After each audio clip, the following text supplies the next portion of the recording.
Well, it's been a quiet week here in Lake Scabagon, my hometown. This week, Jared dives into some candy talk. The hosts once again fail to answer a voicemail question. And they are joined by special guest Mike Almquist, the manager of the band Me Without You. Naturally, this show would spend most of its time talking about Five Iron Frenzy. They also touch on live DVDs, managing bands, and play a game.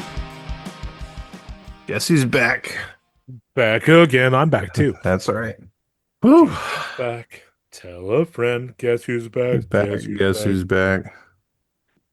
Guess who's not here? Brock Dittus. Where is he? Dick brought us. Where is he? He's joining tonight, right?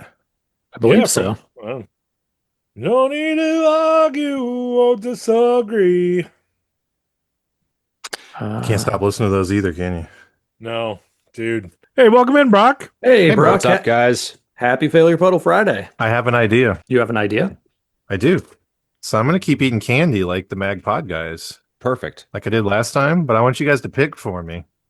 Ooh. I've got all right. Ooh. the, whatever this is, limited edition Mountain Dew Sour Bright Crawlers. Those sound good. We've got an original citrus cherry and original citrus blue raspberry. So I guess they're like Baja Blast Mountain Dew. I don't know. Okay. Or the Sour Punch Bites Pickle Roulette. Ooh, like you don't know which one is going to be a pickle bite? It's got like watermelon, apple, lemon lime, or pickle, but they're all green. So you don't know. They're all the same. They look the same. You just don't know what you're going to get until you eat it. Right. I kind of like the roulette. Or roulette. I gotta go roulette. I was gonna say Mountain Dew, but let's keep it pod exclusive. They're best before June 3rd, 2026. So I think You're good. Well, let's see what happens. Well, then I'm gonna have a you pick two situation here.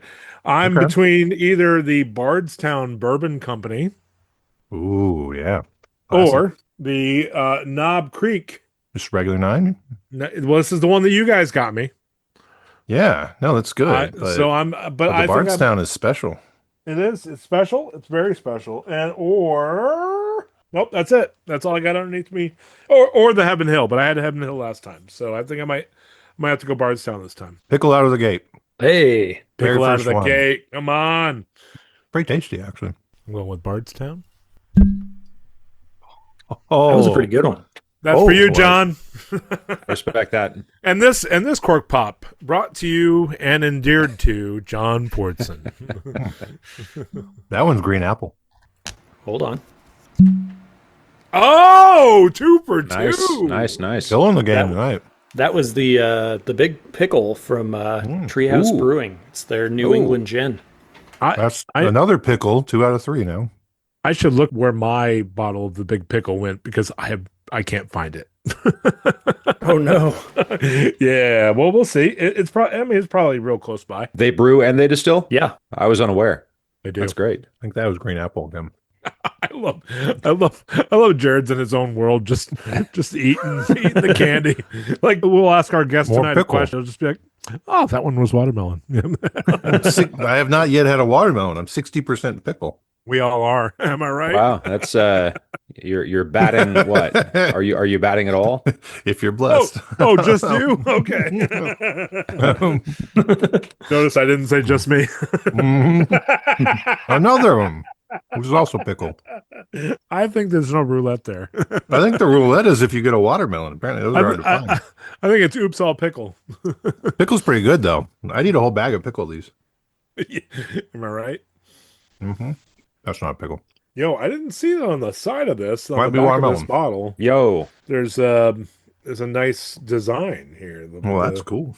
Isn't that cool? You can't really see it with the alcohol. Well, no, I guess you can, Oh, but still, you can. I didn't see it.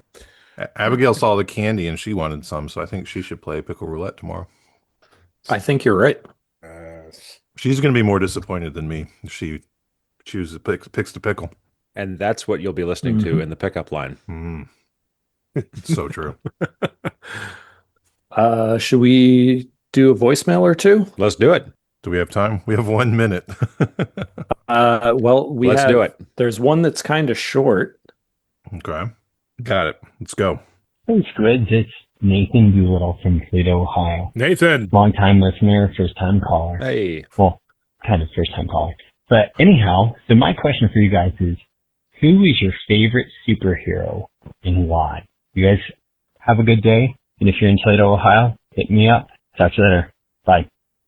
Nathan Doolittle. Ohio. Cleveland. I'm sorry, Toledo rocks. And that doesn't work. Never mind. But hey, thanks for calling, Nathan. All right. So, favorite superhero. I'm going to go the greatest American hero. Oh. Yeah. That's my answer. There it is. Do you guys know who that is? I do not. Okay, so I'm I have some I'm guesses, showing my but age yeah. then. Okay. There was a TV show back in the day called The Greatest American Hero. I know what it is. Yeah. If you have not watched it, you definitely need to. Have It's to. so good. Okay. So I'm not getting any spoilers here, it sounds like, Nope. Kevin. I'm not going to spoil anything for you. You got to watch it. Okay. It's fantastic. It's, Yeah. I'm trying to think, when did it come out? Basically it's just this high school teacher who So ends up like finding this like alien super suit, and it gives Okay. him superpowers, but he doesn't really know what he's doing. Nice. friends, it is available on Tubi. Yep. Mike's here, by the way. All you have to do is watch an ad. Well, So- in Every 14 minutes. in That's true it. fashion, we'll answer the rest of that question, maybe with our guest. Later. Yeah. Should we ask Yeah. Mike what he Sure, thinks? why not? Yeah. Let's do that. We'll Let's do bring- that. all right. That's a good We're soft bringing it pitch. way back. That's a good like sound check way back to the question. old It is. Adam Neubauer days when we brought him in. So there we go. Yeah, Here yeah, he comes. All right. Here he comes. Howdy. Hey, Mike. Hey, yeah. Yo. Welcome in. You guys are like hanging out before, right? Just like talking. Oh, yeah. Is Oh, that- yeah. Yeah. So much. We're all warmed up. Yeah. I listened to a couple episodes and I was like, how is this structured? Like, so clearly the guests are not there, but they are there. It's a dangerous question to ask. You guys come in kind of like, well, I was driving home from work. Oh, okay. And we have Frank Tate here. It's like, oh, wait, was he there the whole time? Or did you guys just like bring him in and like edit it out? No, we tell him This he is where you cannot get to talk. listen to yeah, us. We tell him Yeah, exactly. Hey, For the next half hour, yeah, you get to listen guys, to us. I'm going to ramble for the first 20 minutes, and then When we give you 2 thumbs up, that's when you come in. that's when you go. We'll do Yep. a silent count and do like with the fingers. You know? Oh, hi, Mike. Good to see you there. Exactly. And even if he does talk, we'll edit him out. You know, Right. Yeah. for that first half I'm not hour. allowed to. Hiding in that been- Zoom breakout room. Yeah. He's been told you have to wait until you hear the third bottle cork pop, and then That's it. And Is that's that when the the, angel gets its wings. Are you in the Me Without You storeroom? That's where I live. I know. Well, my home. Yeah, it's my Right. It's my basement. This is also where my office is. I'm touching the ceiling and sitting Oh, down. perfect. So you have medium, large, and XL. Mhm. And Yep.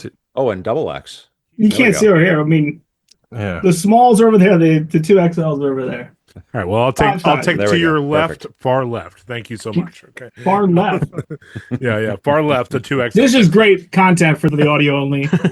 Well, watch Perfect. watch this smooth segue here. Yeah. So I reached out to Mike in response to ordering a 2XL shirt from, I guess, presumably behind you. And I had asked a question about, I'm sure one of many, many people that were like, hey, do you know when that live album's coming in the mail? So I tried to be really polite about it. You can tell people, Yeah. all right, like right now, was I rude? Was I obnoxious? Okay. No. So No. that was the initial point of contact, was I was asking Uh-huh. you about an order, and it came. Everything was perfect. Great. I love a Me Without You order because, like, I don't know how, does it like randomly put the little lyric on the outside, like on the label? No, I How choose does- that. You pick that for every that's single adorable. order? Well, I mean, it's the Is it same. like, the same. Gotcha. Yeah, so Okay. it's just like there's a format where it just says, Illusions shattered. yeah, what you're talking, just so everyone knows what you're talking about is on every label, like stamps.com label or whatever it is. Yeah. The postage.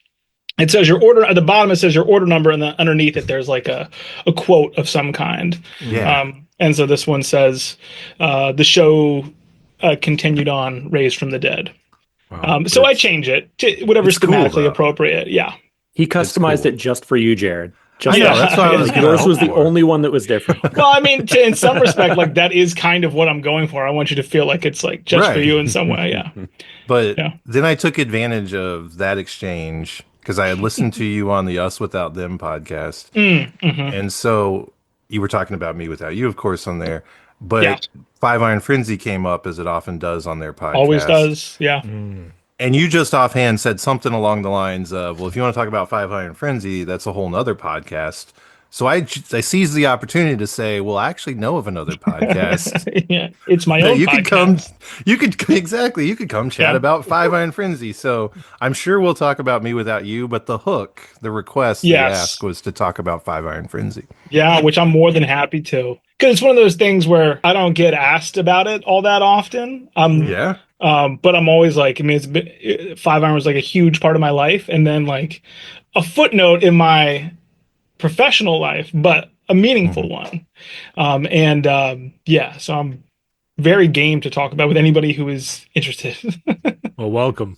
And the public wants to know. Yes. That's Yep. the thing. I think there's a lot of folks, even if you don't get asked by the people asking the questions, there's a million silent people standing by waiting to hear you talk about Five Wonderful. Iron, and we're here to make Wonderful. that Welcome happen. to the Five Iron Frenzy Safe Space. Brought to you by Stamps.com. Use promo Yeah. code SQUID. That's Yeah, right. Squid for yeah.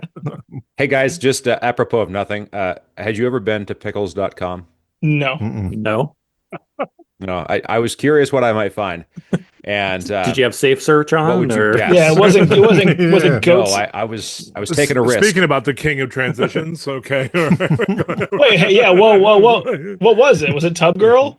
Pickles.com. And it gives you Kraft Heinz. It's a redirect to Good for them. kraftheinz.com. Oh. And the splash page is Clausen. Clausen. All right. All right. Yep, that's their pickle That's I brand. was gonna say that's a pickle brand. And then it tells you about their use of cookies. What?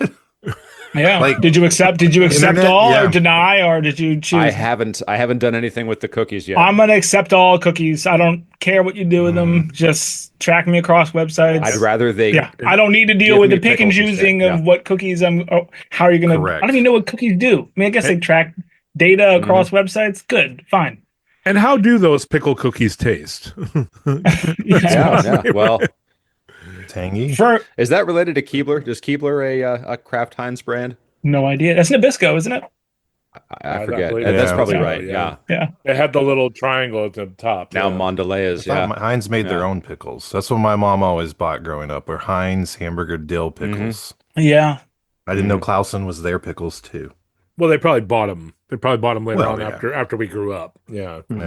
Right. They're owned by one of three pickle purveyors. Do you guys worldwide. know that Beaver? I know we're not here to talk about Me Without You necessarily, but you know that We Beaver from talk Beaver whatever from Me you Without want, You. But we also Beaver from- are, yeah.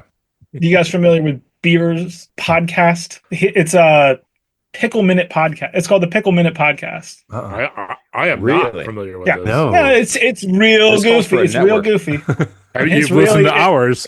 No, this is like absurdist level. Nice. It's like Yeah. it's very strange and kind of off-putting, but it's a lot. He goofs around with it a lot. He and his buddies.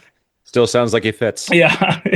Yeah. We're starting a as network. Jared Googles it incessantly I'm- right now. Pickle Minute I'm doing it. Podcast. I'm Yeah. there. What's now I want to know what's in your glass. So I have a little bourbon in my glass. Is Yeah, it nothing anything good in special. yours? Nothing. No, it's just. No? I mean, it's bullet rye. But Oh, yeah. yeah, That's not. nothing- nothing- I mean, I like it. That was a Me That You rider's staple when we did have alcohol on our rider. But Sure. Nice. but that was forbidden after a while. It was like no more spending alcohol on can't spend hospitality budget on alcohol because Sure. the whole group doesn't drink it. Therefore, how can it be? Doesn't matter. That's actually a whole other podcast. All right. Well, yeah. you can come Perfect. and join us for the Brockless podcast Yeah. afterward, and we'll talk Yeah, about that. cool. Right. cool. I mean, I can step out No, now. Brock, you're welcome now. Oh, Yeah. I should say, I meant to tell you guys, my wife's not here. I have to go downstairs at 9 o'clock. Congratulations.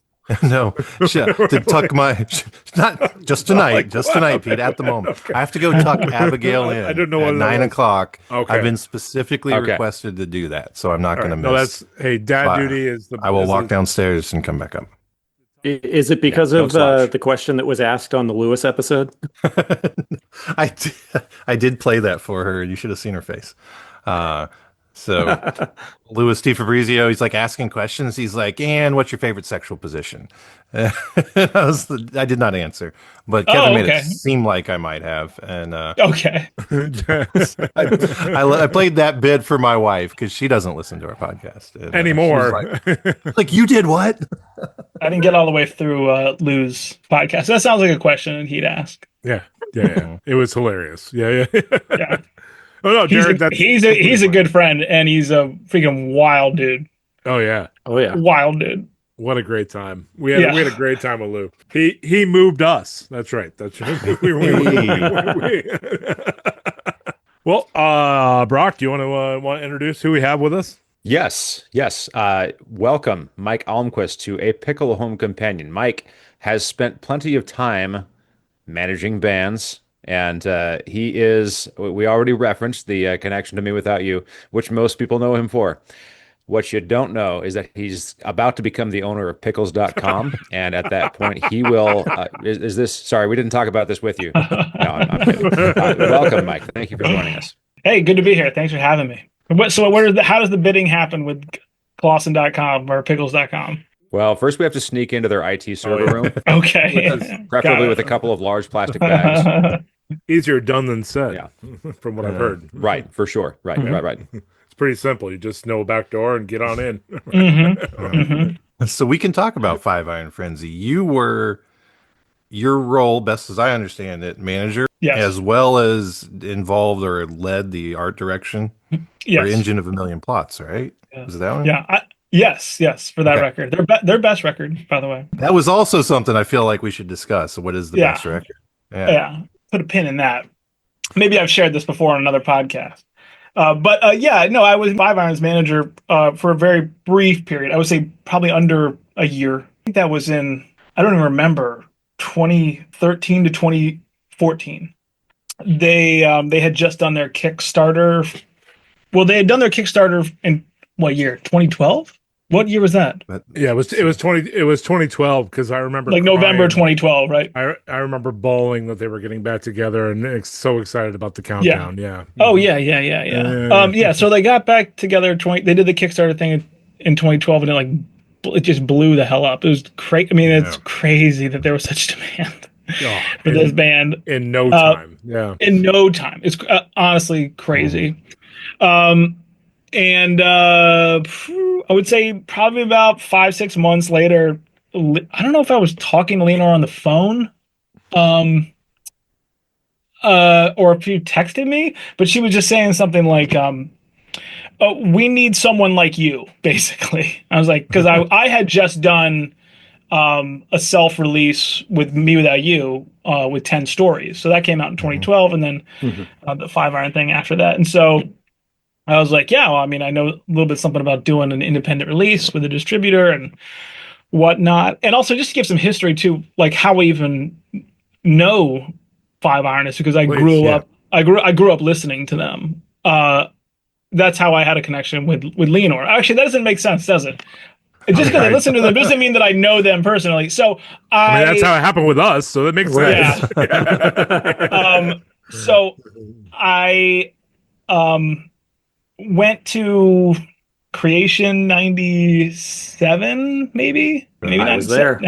97. I think they played the main 96 or 97. They played the main stage, like the first day of the first act, and I think Reese was in a cow suit. Yep. And I had never heard music like that before. And then on top of it, there were a bunch of like punks in a circle pit, like kicking their legs, doing skanking. They're skanking in the middle, and then they had like metal chains around their necks, and their heads were spiky, and their hair was spiky, and like they were dirty, and like their pants were long, and they had bike chains on. And I just was like, I was standing like at the edge of it, just being like, what is this and what is that? And I don't even remember like a song hooking me. I just remember the energy of that activity, where it was kind of like my first punk experience, ironically, at this like super lame Christian festival in the middle of Pennsylvania. yeah. But they stuck out like a sore thumb. A couple days later, I went to like the CD tent or whatever, the CD barn, Oh, and that like barn. Mhm. Yep. do you know what I'm talking about? I The do. one, do, okay, yeah. and the Yep. okay, and I picked up Upbeats and Beatdowns, and I picked up the Move to Bremerton EP by MXPX. Yeah. And I brought them Nice. home and I showed my parents and they're like, this is what you like. This is, and I was just like, they're like, okay, great. And yeah, I mean, from there, I was just like obsessed with Five Iron. Love, and all my friends. Oh, Kyle Schwarber just got his 50th home run, by the way. Big nice. Phillies fan, by the way. We'll get to I, the ju- I We'll just get there. I just got an alert. I just got an alert, and I saw it, and I was like, they just Nice. went up another 3 runs on the stupid Mets. Hey, So- I'm from New York. I agree. I hate the Mets. All right, but Oh we'll yeah, put, sorry. But we'll put a pin in Put a that. pin in that. Okay. Right. So back to Creation. So I don't know if yeah. you remember at the beginning of that set, right I when don't. Old West kicked off, Okay. someone right up front in that like mosh pit area threw had a deck of cards and just chucked the entire deck of cards like up into the air. So like it just Mhm. kind of was just raining down on everybody. So one of them happened to like hit me and I grabbed it and it happened to be the 5 of diamonds. Oh wow. So I have that. Oh, you have it. There it And you is. have it Signed by the band. And I got Oh it my signed by the God. band. What a little show and tell move. No Reese. Is there a Reese signature on yeah. there? Was Is Reese that- signing? Was Reese doing autographs at that time? No, he was not. But Yeah. that was Okay. also Not even as Justin right. Bieber. So Was Justin Bieber alive during that time? No. oh, I don't know. Hey Google. Hey, Google, when was Justin Bieber born? Okay. yeah, sorry. So that was also the same year that I first met Reese. Same thing, hanging out in the merch area. Yeah. I think one of the speakers was on, talking about something, and my brother and I were just wandering the merch area and hanging out. And we saw a couple of the guys walking by. I think it was Reese, Brad, and maybe Andy. Mm. And they're walking by and they're like, "Hey, what are you guys doing?" And I said, "Oh, we're here for the Carmen meet and greet." And they kind of paused and looked at me funny. And they're Yeah. like, "Carmen's not even here this year." And I said, No. I want to be first in line for next year." And then they kind of stopped and like we kind of chit chatted for a while after that. And then Okay. a couple months later, they happened to be playing at my college. And the guy who was booking the show was like, "Hey, do you want to have someone from the band stay in your room? Because they're crashing in the dorms." And I was like, "Yeah, sure." So Reese ended up staying in my dorm. Okay. And so like him and Brad both crashed like in my Okay. room. And I was like, "Hey." Oh my gosh! And what college was that? And where are you from? You got a Boston. You got a Red Sox. I do, hat on. yeah. So that was Eastern Nazarene College up in Quincy, Massachusetts. Okay. So just south of Boston. Okay. Copy. Yep. So yeah, and Um, we've kind of just kept in touch since then. So That's really funny. That's really funny. Yeah. I became obsessed with the band as well. Just from that show, and started really. I guess it's kind of around a nascent time in the World Wide Web, and there was the message board, and I was really into the five iron board. I was a big Yep. contributor on there. Oh, yeah. Had a lot of internet friends that I had made.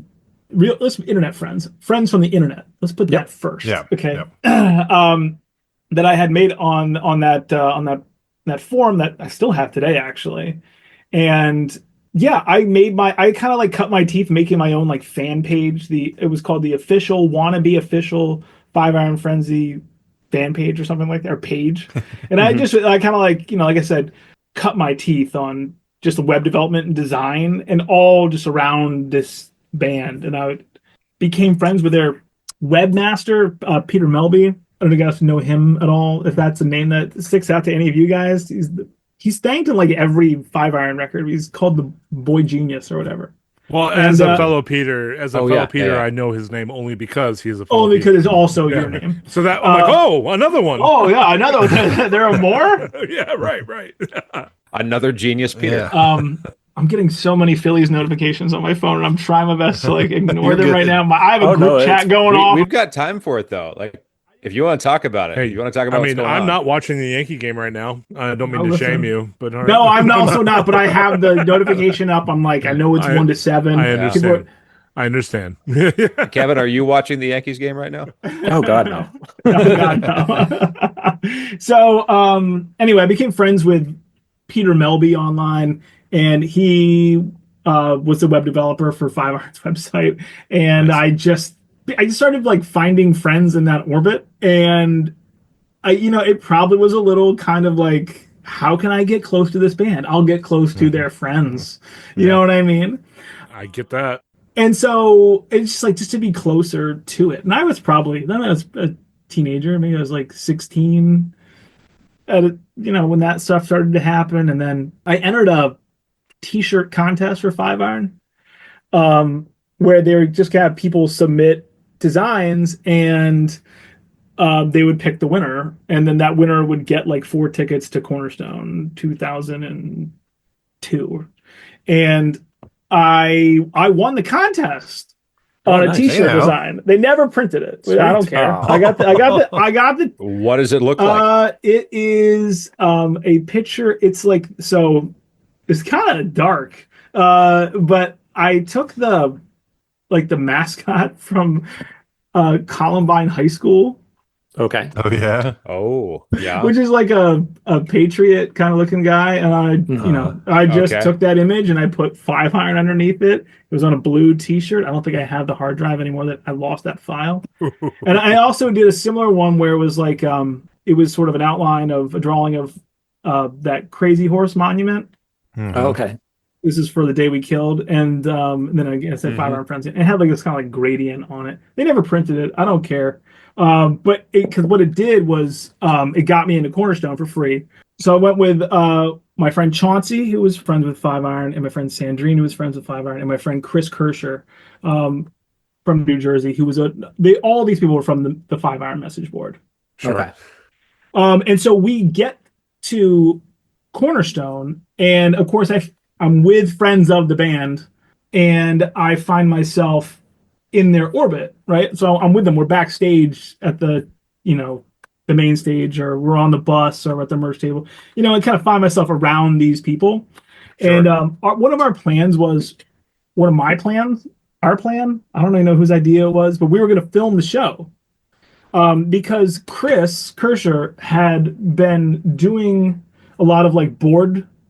He'd been recording off the soundboard and getting these Five Iron shows Gotcha. recorded. I was really into like Five Iron bootlegs. Like I probably have like 8 or 9 of them. And then Chris was the guy who was like getting them for me. He'd get the Purple Door show. We'd get a Creation 2000 show. I would be doing rips off of like live streams they were doing in like Sweden. Like they did a show at some winter rock fest, and I was online in the early 90s, like, or the early aughts, like just trying to like grab all the audio off these things. Like anything I could get my hands on, I was trying to do. So Yeah. I was like, I was going to film school later that fall. And so I got Chauncey and Sandrine and Chris and myself involved in doing like a multicam like shoot on DV. And Chris was going to Good old get the DV. sound. He was going to do a multi-channel sound recording from the board. And so we were brought backstage, and we did all this like prep, and I was like, you're stage left, you're stage right, I'm in the pit, and Chris had a wide at the soundboard. And then so we shot that whole thing, and ended up like releasing it later. Like we did like I got it right here if you guys have ever seen it. It's like I have that. Oh yeah. I was just yeah. looking at the entry on Discogs. Yeah, Oh, yeah. you were? I have a copy. I have a here. copy upstairs of that. That's Yeah. really funny. Thank you. Yeah. Thanks for making it. They sell it on their website currently. They sell it on their website? Is that the Cornerstone Are one? you getting residuals? Yes, they sell this. That's the Cornerstone one, Yes. right? Yes, it is. Yeah, It's on their yeah, website. I bought it off their website. That's really funny. It That's was where I got mine, yep. included. What? Yeah. I'm gonna I go. think Brad is the merch Yeah, guy, right? I'm gonna go. I'm Usually. gonna go buy it off the website. And so- Okay, go to their web. All Brad right, packed it up you and heard it set it here in my house, first yeah. on a Pickle I Home love it. Companion. I love it. Is it still 5ironstore.com? Uh I huh. don't know. So that's Oh, correct. I'm on I don't there. know. I clicked a link and it took me to some cookies and You accepted 'Cause all of them? Is I that the key? accepted all of them. And then all of a sudden I get all these viruses. I could be the one who bought 5ironstore.com. That was I don't even That's incredible. remember. Whatever. I'm not gonna be doing all this stuff right now. I'll take your You're word for good. it that it's This is there. on Oh, You get can. some brand. That's what merch. I'm Here's doing the right get now, some yeah. merch button. Yeah. Um, That's Uh-huh. what I did. A button and some and a music, dongle. Did apparel, you get some side merch? projects, stickers. I don't know. That is really funny if it's on there. I don't see it. Not a big deal. Maybe it Maybe it was. Maybe they was. No, sold it out. was included So on the. we sold all we bought all the Yeah, copies. you bought the That's last right. two. Right, It right, was right. included. But tell you Yeah, what, it was included in the. Oh, here it's totally here. Is it really? you Sorry. go to the. Oh, Sale? okay. If you want a hard copy, it's in the 5 Iron store, right? Yeah. But I also just put a link to the copy that I have, so you don't have to wait. Where is it? If you made it, I think you get it. Where is it? I don't see it. I just dropped it in Oh, the chat. in the You have chat. to Drop go in the chat? under music. It's under music on the second page.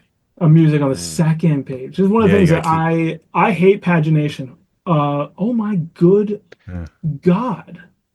keep. Look at that awful low res image of it. Now that image was done. It looks good in person. It looks okay. Now my No, it looks image. great. So this is obviously an image of Reese on the cover doing like a split, jumping in the air. That was done by my freshman year roommate, Mike Tudor. Oh, that's nice. Yeah, I thought he was such a cool illustrator. And that one's not as strong as the one that I think is included in the menu, which is like another image of Reese kind of like pointing. And but we were going for this like Alphonse, like Mucha, sort of like classical sort of look. I wanted something illustrated. I wanted to use the Pixie font instead of like doing something that felt like more. I wanted it to feel like a classic 5 Iron cover. Right. Anyway, Yep. this all ties into the fact that like I have a vision for what 5 Iron is at their best, and this was like the start of that for me. Like I was like, no, 5 Iron needs to have this, this, and this, and this, and this is how they should be presented, and they need to have material that looks like this. But just like small decisions, like I'm gonna go back to using the font from the first 3 records, right? I'm not gonna try and get creative and like do like a sans serif font or whatever else. We'll make this classic. I kind of did something similar when we went into the art direction for Engine, where I was like, you guys need to start working with Doug TenNapel again. Like you need to like go back, find something of his that doesn't feel like too cartoony, and like something that feels like kind of like edgy and mature, and like maybe even like a little like dystopian, and like we'll try and do something there that's a little rough around the edges, black and white, something that feels like it's Xeroxed in a way. And I obviously didn't do the Pixie font on that one. I feel like it needed some departure, and there was enough precedent for it. But that is like this thing, which I haven't looked at in so long. Is I cannot believe that it's on their website. I'm gonna text Brad and be like, how do you have copies of this? He's going to text back and be like, I asked myself the same thing. That's why it's on the website. I'm trying to solve that.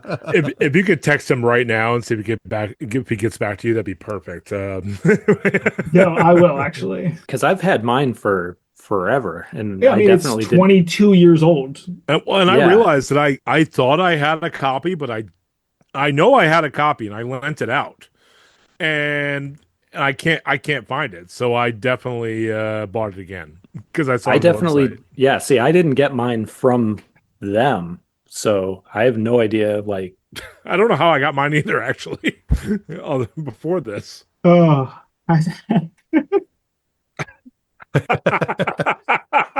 What an adventure already. Yeah. how do you have these? Ha ha. So it feels lighthearted. Oh, sure. He's not like, Sure, oh there you no. Oh, no. No, Oh, no, I'm no, coming no, for oh, the no, royalty. no, no, no. That was one of the things that like Frank was not like Oh, he read it. We just got a red at 9. We got a red receipt at 9:03. All right. Hey now. Yeah. So anyway, Frank was like, I don't want them to like make a lot of money. I don't know how much we sold it for. But anyway, this was like my first sort of foray into doing like, I don't know, a self-release or like doing a quote, not a record, but it's its own, it's its own piece of media. Physical media. And yeah, I edited this with Chris remotely. Like, it was awful for him. He is the one who had like the nice computer and like the editing suite, and I would just send him like notes, just time codes, just being like, cut here, cut here. Do we have coverage of this? Do we cut to the wide here? Just, nothing, like my hands aren't on it. I'm just like, I really got in, and we did like 26 cuts of that. I must have. He just said, I don't remember who made them. But they had 2 boxes left in game. I made them. Do you want to drop him the link and we can hash this out right now? I love it. That's so good. Bring him on. Get him on the pod. Let's have our first you know what? I bet you, but Chris Kirscher made them. And you. Bring it. Hey, look, bring him. Send him that link if you want to hash it out. Let's do it. It's super funny. It's super funny. No, this is my podcast. You bring Brad on his own podcast. Right. Yeah, it's my time to shine. Look, I just wanted to do a little old CNN Crosspoint, or whatever. Crossfire. Yeah. People ask Brad about Five Iron. I'll be Tucker Carlson.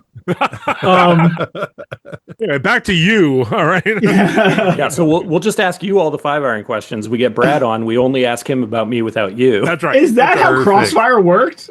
I have no idea. I just remember being a little kid and being like, I want to be on Crossfire. Really? Really? No, oh wow. Not really. No. They filmed it live in Atlanta in the CNN Center. And I just knew that of course as a kid. We went in there, like in the CNN Center, and there was just like a setting where it was kind of a amphitheater, like a circle, and they would film live next to the food court or something. Do they have a live audience? I think so, because I think you could just show up. I remember being in the CNN Center, and it was like, that's where they filmed that news show that I didn't really care about, Yeah. But anyway. Well, but do you remember that way back? Sorry, that we're on a Crossfire kick now. Way back, there was like this board game named Crossfire. Yeah. Oh, I remember. Yeah. You get caught up in Crossfire. Exactly. So I thought as a kid that CNN Crossfire was them live playing this on TV. This is a memory unlocked that I haven't thought about in 30 or 40 years, okay? But that's why I wanted to be on Crossfire, because I thought they were playing the board game live. But anyway, I digress. Still time to make that so show, Pete. All right, no. All y'all out there, Crossfire version 2.0. TM, taking that idea back to you. Okay? They'll sell it on the 5 iron site. Also, this is I opened this freaking thing with there's a letter in here that says, when you open this up, it just says an apology and a clarification. What? Okay. I'm already like, what is this? And I forget who wrote this exactly. All right, you guys. Oh, God, I'm not going to read this freaking tome. Oh, I remember who wrote this. It is a high school friend of mine, not related to the production. His name is Peter Mergenthaler. He's a wonderful man who lives in DC right now. But I knew him, and he was always a very good writer. And I just was like, Pete, can you help me write this thing? And I gave him like the notes. So this is Peter Mergenthaler is the ghostwriter of this thing. Wow, thanks for buying this. We, the small production crew, didn't really believe too many people would, and even this small show of support is much appreciated. This letter is meant to clarify and apologize. We want to clarify that this DVD is in no way an officially licensed 5 Iron Frenzy product. In fact, the only thing connecting the band to this very DVD is the fact that we like them so darn much. This is merely a fandom project, a multimedia love letter to the band, and a time-consuming test of our own production skills. 5 Iron helped us out immeasurably, but only in a friendly logistical capacity. Coughing up the cash was on us, and we managed. Barely. We'd also like to issue an apologetic disclaimer about the audio and video quality of the performance. Now, don't get us wrong. Throughout the performance captured on this DVD, the band is, as usual, mind-bendingly awesome. Our recording equipment was, regrettably, not. If you're expecting a professionally filmed and recorded production comparable to the likes of Miss Shania Twain's concert DVD, you're going to find yourself displeased, and sorely so. What you can and should expect here is the work of 3 college kids with entry-level digital video cameras, 1 laptop equipped with audio editing and recording software, and a few desktop computers and a whole heck of a lot of free time. Don't fret, though, as this concert isn't your run-of-the-mill septic tank leakage. In many respects, actually, it looks quite good. But we ran into a couple problems during the shoot, including, but in no way limited to, pushy security guards, dying batteries, and 3 poorly muscled arms getting tired from holding small cameras in the air for 1 entire hour. If we had more people, better cameras, and much more money, you would be holding on to something fundamentally different. As it is, we cannot honestly, this is so long, we cannot honestly say that there was too much funding or preparation for this project, that's for sure. We can say, however, that we had done our best with what we had, and we smoothed out the rough edges as best we could. We hope this hasn't discouraged any of you from actually watching the concert, because it is a rather good rocking time. Consider this little more than an earnest proviso? I don't know. Told you Pete's a good writer. We don't want to get anyone's hopes up, but we do like what we've put together, and we think you will too. With all that said, thanks for your patronage, and enjoy 5 Iron Frenzy Cornerstone Festival July 4th, 2002. Keeping our fingers on the pulse of the rock and roll nation, Mike Almquist, Samantha Green, Chauncey Hutton, and Chris Kirscher. Amazing. And probably, amazing. I guess it's not as bad as I thought. I thought it was going to be like, boy, this is a problem. That's pretty good. I enjoyed it. I think we should add some similar vein apology at the front end of our podcast, because it sounds like a lot of what we should apologize for now. Yeah. Of similar length. Let's have Pete write it. The thing that's funny about that is that it's like, oh, your production ran into problems. It's like, yeah, everybody's done. Oh, you smoothed out the edges. Yeah, that's called post-production. Like, it should have just presented. It should have just stopped and said, like, "Hey, thanks for buying this. This is not an official product. It was done on a limited budget. Right. Thank you for enjoying it." Like, instead, it's like, no, I have to like make sure everyone knows that like our arms got tired and like a battery. Like, who cares? It's worth noting, and I mean, there's all that space on the inside of the case. Something has to go. Yeah, there, right? exactly. So. We did put so much. We had a whole blurb on the back here. This, by the way, not to talk too much about this small part, but like, do continue. Mm-hmm. The first of all, the interviews in it, some of them are so effing cringe that it is like I can't watch them. Like, so the questions are. It's not. That's why it's not on streaming. Some of the questions are utterly awful, and they're conducted by Chauncey. It's like stuff I can't even like say. It just was like just big Christian cringe questions. I'm like, yeah, this is going to drive more people towards it. It sounds like. 100%. It's also, and there's no reason for this, but we had subtitles. That's kind of interesting, right? So we had subtitles. We also had it subtitled in German. Just in case. Because Samantha Green, she speaks German. So she she's like extras to have extras for. Anyway, I give you credit for your forward-thinking vision of like this is gonna make its way to Europe. It's gonna make its way to Europe. Anyway, we brought these. Germany. We brought these to Cornerstone 2003, the next year, and it was done by the next year's Cornerstone. It was, and we sold them there. We sold like a bunch of copies. And right now, they're $10 each on the 5 Iron. Is about the same going rate in 2003. I have no clue how much. I have no clue. Have we adjusted for inflation? And we have not. I think I paid 15-ish. That's amazing. Okay. Ooh. Again, about the residuals and about the fact that this is not an official licensed 5 Iron product, but it is available at the 5 Iron. I love it. I love it. I love it. Yeah. Love it. That is great. So insane. I love that this validation is- It's all those crazy years that there's later. copies of a DVD that was made in 2003. But they can't take that away from you. The streaming services cannot remove your access to Five You know, Iron in this Frenzy case, Cornerstone Festival, July 4th, in this case, 2002. it probably wouldn't have been a good thing. I would love to go back and watch it. I would love to go back and watch this. Got to. You know, what's funny too is that it says in here, like on that disclaimer about how if we had more people, we had more money, we had better cameras. That's exactly what I did 3 years ago when we did Me Without You's last 2 nights on stage. Yeah. Yeah. Like that production cost me like 30 grand. I had like, you know, like 10 people there just filming. I had another three doing at the switcher boards. I'm doing a live stream. It was, most of it was recorded on log. And I've spent another bunch of money on it too, re-editing it, coloring it, remastering it. It will someday come out. That's what I was about to ask you. You were saying It will come out. I have so many projects with Me Without You specifically that this one is like the edit on it has had a similar story too, where like had an editor, this guy Benny Blevins, really talented dude, but he came in like very, let's say, conservative on his initial edit, and I had to be like, and it's a long concert. It's both nights. And I'd be like, where's the energy here? I need it to be more kinetic. I need faster cuts. I need to find things that are idiosyncratic happening. And I'd be like, try to cut here, try to cut here. Too many wides. Da, da, da.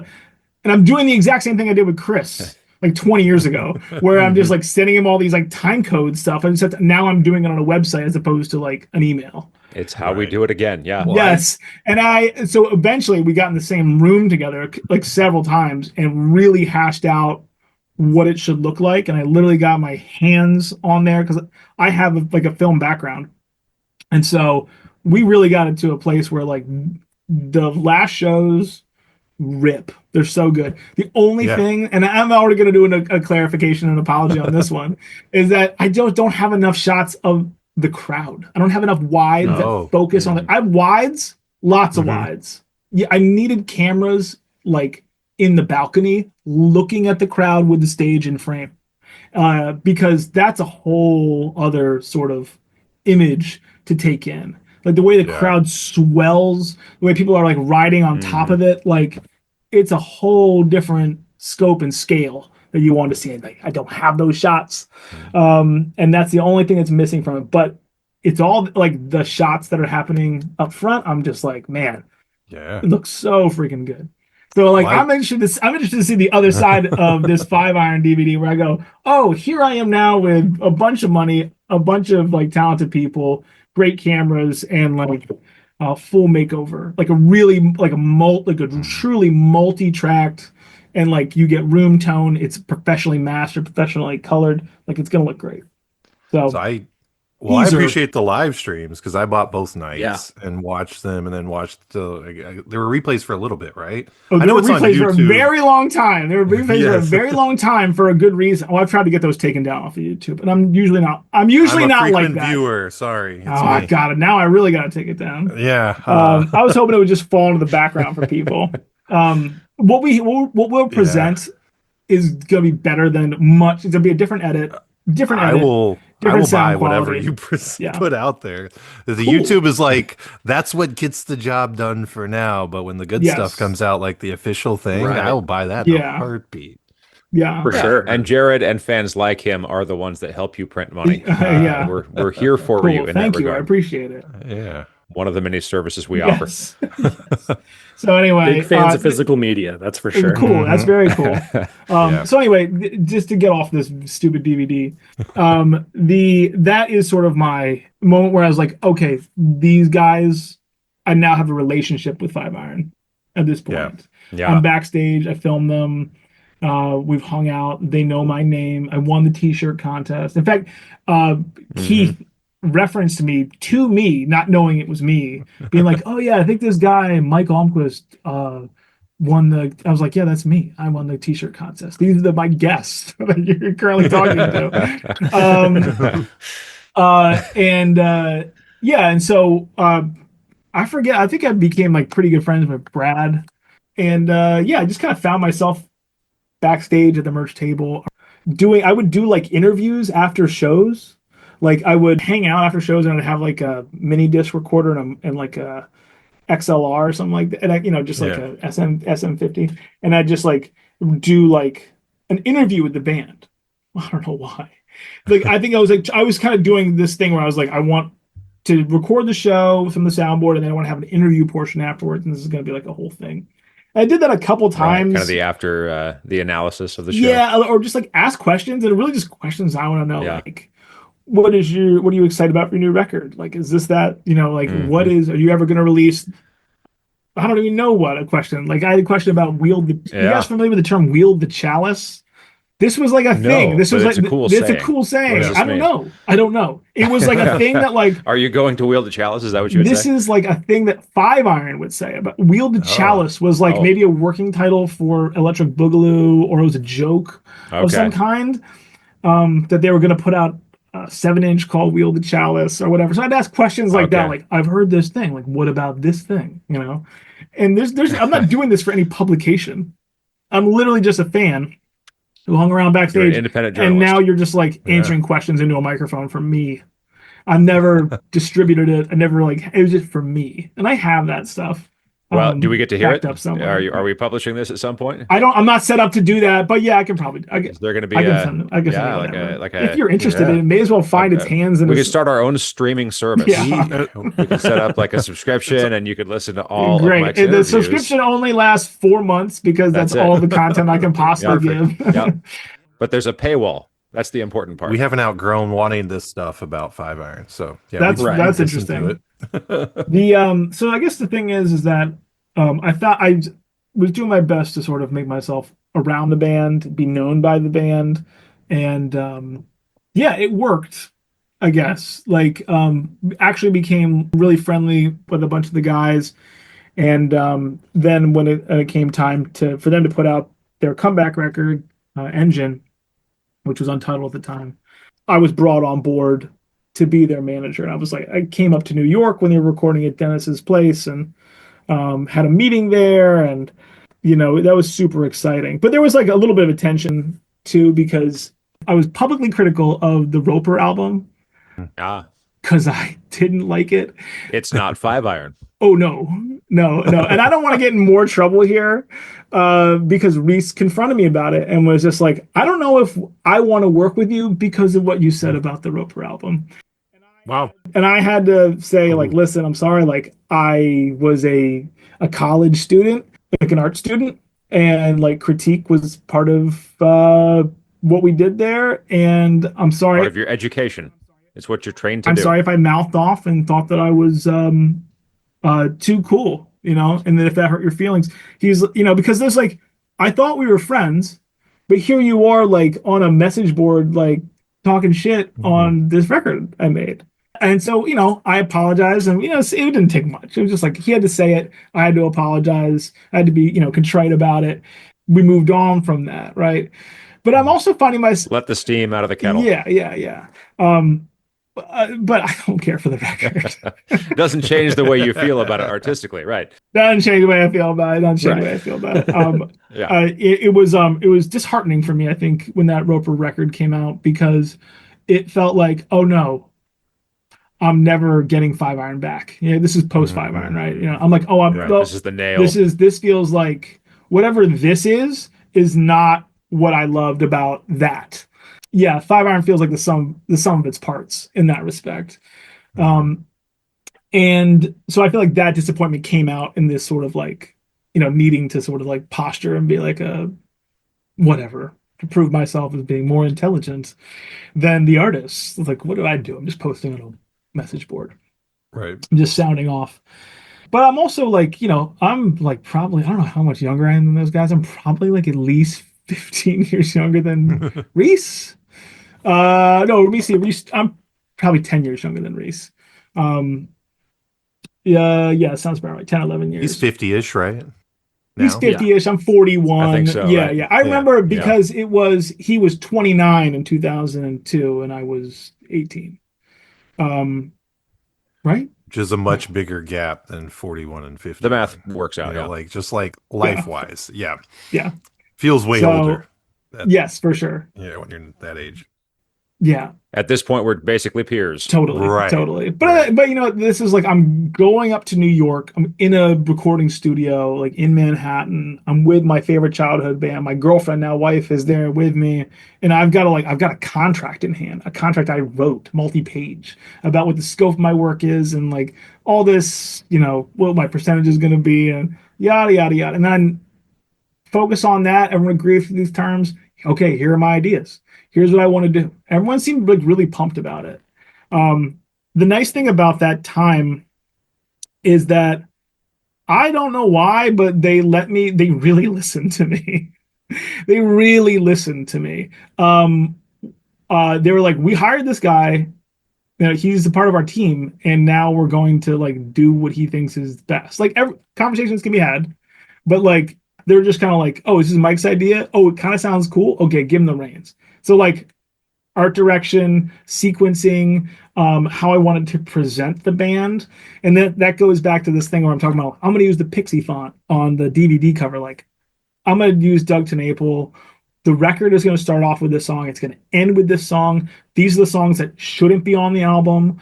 And like, these are the songs we need to like fix. And this was me like really living into this fantasy of when I was younger, attempting to sculpt Five Iron into the band I thought they could be. Mm-hmm. So I don't have much affinity or appreciation for Christian music, like at all, like at all, like at all.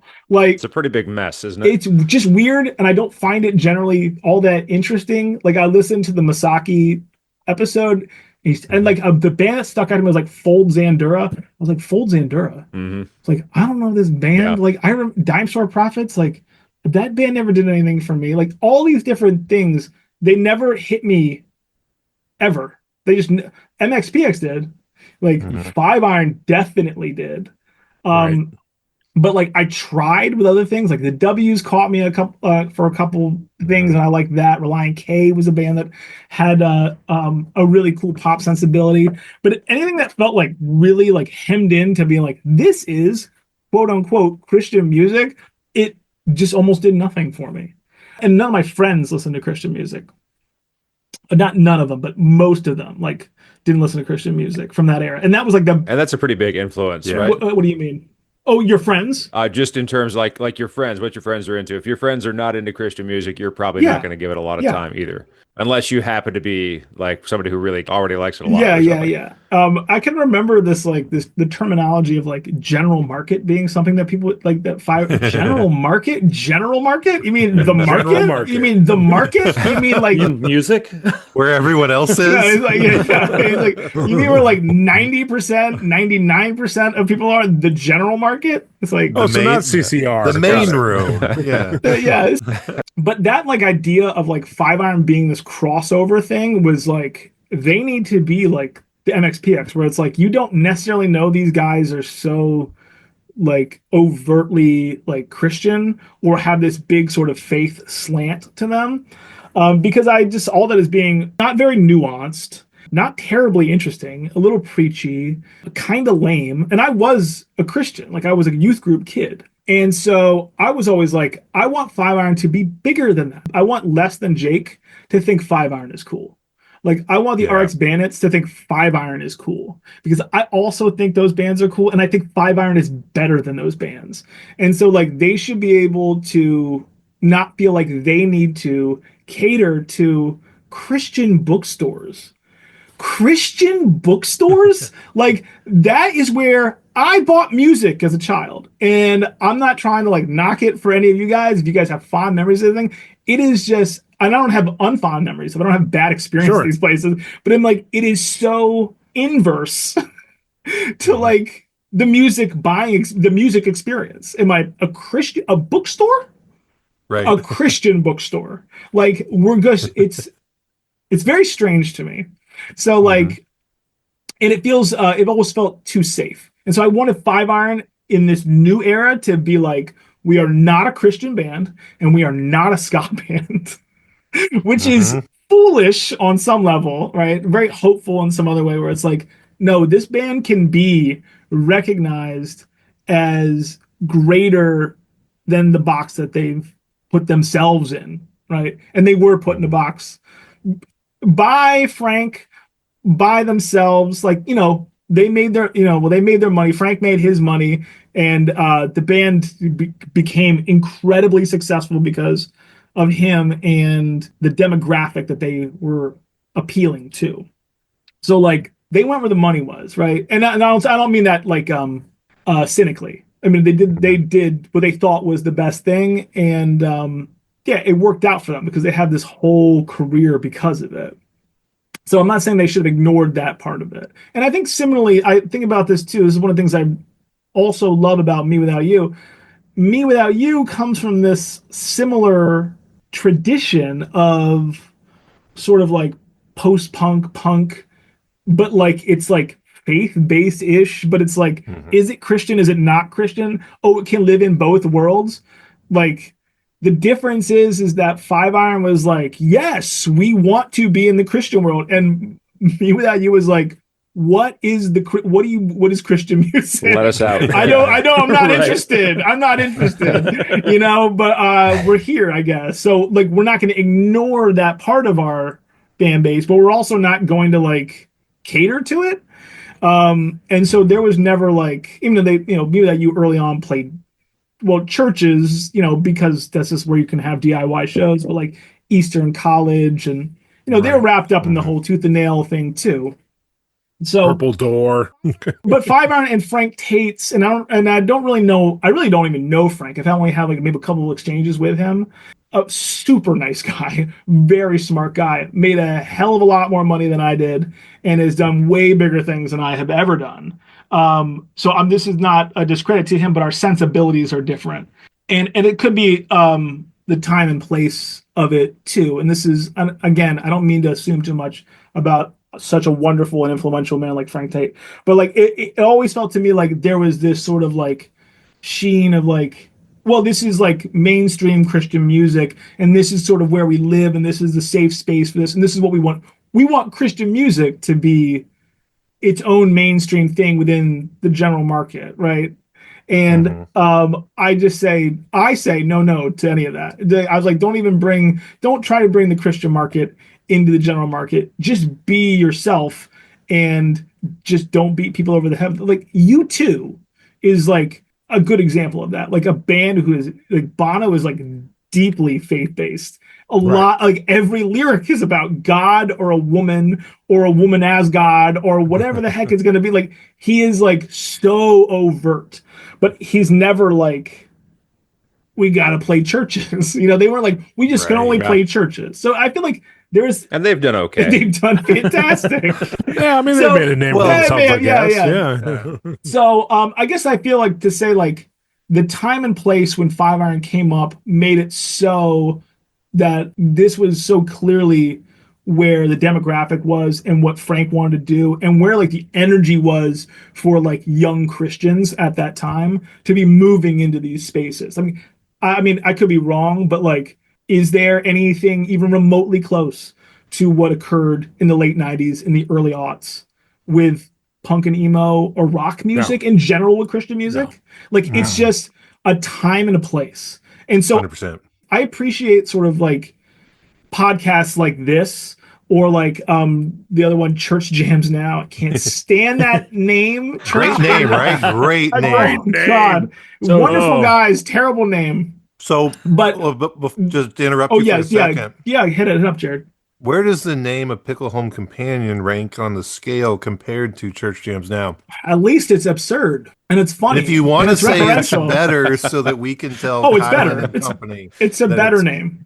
That's all we wanted. Thank you very much. That's all we wanted to know. This is a validation we seek tonight. Yeah. When you were like, oh, it's a spinoff of another podcast called the Boot and Pickle Shop. Pickle and Boot Shop. And I just was like, and then it was like, this is a podcast hosted by Joe Yerke and Reese Roper. And I was like, what? Like I heard that, I was like, what are they doing? Why is it called? It's a Very whole hard to world. explain, isn't it? Pickle Yeah. and boot. So I was like, and this is an actual official thing that's connected. There's the commentary Well, track. Like they release episodes, then you talk about the episodes. Not anymore. That- No, I think it's been maybe 100 episodes since we talked. No, I think we've talked about all of them by now. The Yeah. best maybe thing 20. was we had Jason Kirk, who wrote the novel Hell is a World Without You, which has a Okay. ton of like it's a post-evangelical, ex-evangelical kind of thing. It's Okay, fantastic. yeah. He's a sports journalist, is like his day job. But after he joined us, like he posted the episode on the social media. Is like, I don't know exactly what I was a part of. I think it Yeah. might be affiliated with Five Iron Frenzy, but it was a lot of fun, and we were like, Yeah. I think that was It works for success, us. guys. He didn't know what happened, Yeah. but he liked it. Yeah, so but he liked we're it. doing okay. So we started with them, and then we kind of Yeah. went our own way. Yeah, I get it, yeah. So I wanted Five Iron to not be this like safe a band that plays Creation Festival, right? A band that has really that doesn't think about Dove Awards and CCM magazine and whatever the heck and I like love me some Dove Awards. yeah. So Worthy of the bird.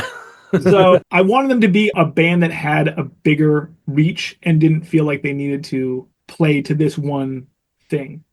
Sure. But what I found is that I feel like they wanted the same thing, but like is so in because at that point it's like a lot of people they grew up, that time is kind of gone. Some people have become agnostic or atheistic and like or it's just not front of mind. This whole like youth group thing is like just it's passe for them. And so it was like, okay, well, we're kind of maturing as adults out of this. But what I didn't realize is that like it's so core to sort of Reese and his lyrics. Now I think Oh yeah. Engine is a record that like it does the nuance, right? It doesn't feel the need to say the name Jesus to affirm it, to insist upon itself, right? So he matured as a songwriter on that, and I feel like I was like, okay, this is now more in keeping with my traditions than Me Without You, where it's like, yes, okay, you are a Christian who writes lyrics, but they're not like beating you over the head with Christianity or like the name of Jesus. Like you're allowing yourself to be accessible in just different ways to the same core ideas. Well, I think all of us grew up youth group kids, and like I think myself and Brock were pretty sheltered as like pretty fundamentalist homeschooled kids, right? Like Very. and then Third culture is what I was just told that term. Yes. Are you familiar with this term? There you Third go. culture. I have heard of that, but Yeah. but I think to that point, like even inside of that, where we had our music we liked that was in the Christian bookstore realm and like played creation in churches that we liked, everyone can relate to this idea of wanting the validation of like, no, this band is like really good. They're not just like good inside of what my parents will like allow me to own in my home, which was one thing, right? Like there's the music I am secretly taping off the radio that I'm not allowed to own. Then there's the CDs I can own out front. And there's like a scale of how good that has to be to own the CD to get approval. But then there's the bands where you want to just like convince your friends, like, no, like, I know you know who I am. Set that aside. Can you listen to this band like you would anybody else you discovered? And I think Five Iron is that for so many. I think that's why they matter to so many of us as adults, is because they ring true beyond our context as teenagers inside of the bubble. They still have meaning outside, like we're all in different places, but like they still have significant. And like Reese is a good lyricist, and then has grown as a lyricist, and then he's changed. But like you can feel it in the band. But they're legitimately just like a good band. And so everybody wants that same like champion them outside of the safe zone, because it's it's the South Park episode. It's easier to win a Dove than a Grammy, right? Because like you play the formula and you do the thing, and like it's kind of a rigged game if you know the formula. You can cheat it. I Versus mean compete straight up. That's it's like playing in God mode. playing God. So that's like, I mean, Right? Aaron, Jared, you're not wrong. I mean, that was one of my motivations too, is like a teenager listening to it to be like, okay, we all like Alkaline Trio. We all like the Get Up Kids and Saves the Day. We all like Less Than Jake, and we like Boss Tones and Pie Tasters and whoever else we're into at that time. But it's just like the Five Iron. Now, Five Iron, this is a cool band too, right? Right? And 100%. Right. I got a lot of my friends that like weren't Christian to listen to Christian music to be like super into it, like because the songs. I saw Five Iron play. I don't know, about 5-6 years ago at the First Unitarian Church in Philly. And if you guys aren't familiar, it's just like a sweaty, punk basement. Yeah, like pretty cool. in like Rittenhouse. And I was just in this basement, and I think they were doing I don't know, Cool Enough for You or Zero Meets 15 or something like that. And they're kind of like, everyone's doing like the thing where they got the horn section's got their horns held out, and they're like strumming the guitars by doing the spin wheel moves, and everything was just hitting. I was just like, okay, I'm pretty sure this isn't just nostalgia. Like, I think these are like really good songs. Like, I think these are really It's good, actually good songs, qualitatively good, and they just hit. And they do it across their entire discography, somewhat unevenly, but they always had songs, and so much of that is Scott Kerr, who is a brilliant power pop writer. He just is. Genius. He just is, and he's prolific as hell, and he's very humble and quiet, and he just churns it out. And he is musically. He and Dennis just feel like the heart and soul of that group. I mean, really, he brought it. And when he went missing on all the hype, oh boy. Oh yeah. You could tell. You can feel it. You can feel it. There's a Scott-shaped hole. Oh, big time. In that album. Oh, big time. Oh, big and time. only Scott can fill it. It's their worst record for a reason. It's their worst record for a reason. But it also had. But again, this is my whole thing with Five Iron's discography and why I look at Engine and Shakes Apart as being their best records. They never had time to make a good album. Right. It is absolutely insane that this band, they were around for 8.5 years. 8.5 years. And they put out 10 releases. Bonkers. This is like, I don't know what Frank was doing with these guys, but like, were they chained up in a basement, just made to write songs and records, or were they just everyone having a good time? I heard that Asaki said that he wanted to like that Reese needed a break. I'm like, yeah, he needed a break. He just wrote 50 songs like in the span of like 2 years. Like, time to sit down. That's how you get a dance opera.